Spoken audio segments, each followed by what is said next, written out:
Welcome to the world of New Zealand rugby where passion, energy, and the Kiwi spirit come together as one. Hit that subscribe button and let's experience every epic play together. I was genuinely moved reading Eben Etzebeth's account of the unexpected details surrounding Heyneke Meyer's decision.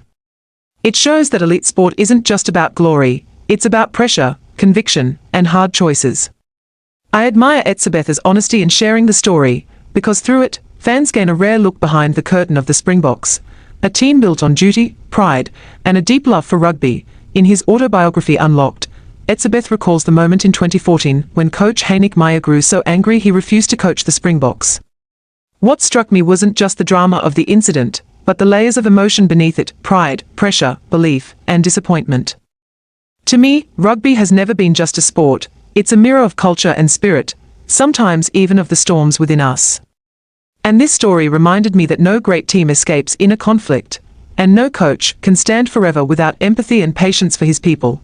Heyneke Meyer was once the embodiment of South African rugby's discipline, passion, and hunger to win. He lived and breathed the jersey, treating the team like whānau, a family where everyone had to give their all. But when I read how he refused to coach, because some players arrived late to a meeting and others missed the jersey presentation, I realized it wasn't just anger. It was the pain of a leader who felt his ideals had been taken lightly. A head coach at national level isn't just a tactician, they are a guardian of culture.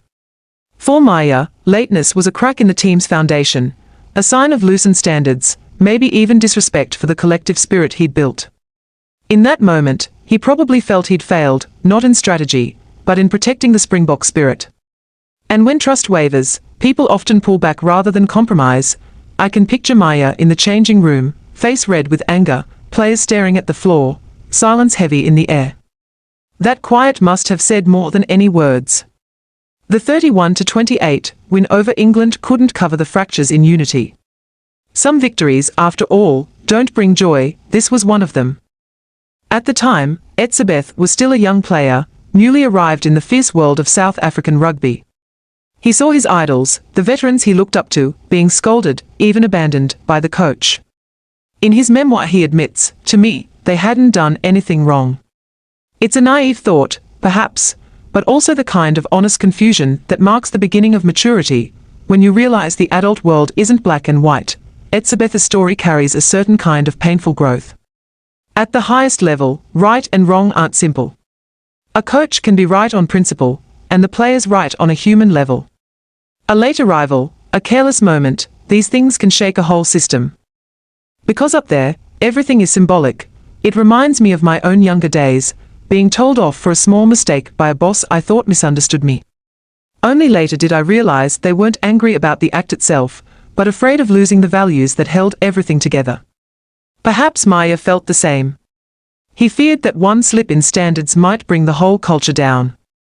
When Meyer handed the reins to assistant Johann van Graan for the Italy test, it was an extraordinary decision. Few coaches ever step aside mid-tour. Yet I saw humility in it. He didn't punish the players, he simply withdrew, giving them space to reflect. Van Graan, still young and relatively inexperienced at test level, took charge and guided the team to a 22-6 win. It wasn't historic, but it showed something vital, that the Springboks could still stand tall when belief was restored. Sometimes, a coach stepping back is the best way for a team to grow up. I was impressed later, when Van Graan said he loved what he was doing at Bath and felt grateful for the journey. The man once thrown into crisis didn't see himself as a hero, only as someone who'd learned through experience. That humility speaks volumes about genuine leadership. The 2014 episode may seem like a small slice of South African rugby history, but its meaning goes far beyond a few test results. It revealed how fragile the balance is between discipline and emotion, trust and authority, teamwork and ego. Rugby in South Africa has long stood as a symbol of strength and national pride, especially since their 1995 World Cup triumph, a beacon of unity after apartheid. Every action within the team carries weight. Meyer knew that, which perhaps explains his fury. He wasn't just defending the team's honor, but the very soul of the Springboks. Yet I also understand the players' side. They are human, tired from travel, under media pressure, sometimes careless in the moment. In that world, one small mistake can ignite a storm. This story reminds us that sport demands not only discipline, but also compassion. 10 years on, Etzebeth is no longer the wide-eyed youngster he was. He's a living legend, South Africa's most capped Springbok, a two-time World Cup champion, a symbol of strength and endurance. Reading his memoir, you can sense that those turbulent years, the clashes between old and new, shaped the leader he's become. Looking at today's Springboks under Rassie Erasmus, it's clear that greatness is forged through crisis. Without those tense seasons, perhaps they wouldn't have developed such resilience. And Van Graan, once the unexpected choice in a small test back in 2014, is now seen as a genuine contender for the head coach role in the future. Time moves in circles. Those who weathered the storm are now the anchors for the next generation. This story makes me think about leadership and life itself. No leader, no matter how brilliant, is beyond emotion. No team, no matter how united, can grow without moments of shock and reflection. Heyneke Meyer left his mark not only through victories, but through one deeply human moment of anger, a reminder that sometimes stepping back is also a way of moving forward. Through his storytelling, Etzebeth doesn't just revisit history, he retraces his own growth, from a young man who simply followed orders to one who understands that a team isn't built on tactics alone, but on trust and respect. And perhaps that's rugby's greatest lesson of all.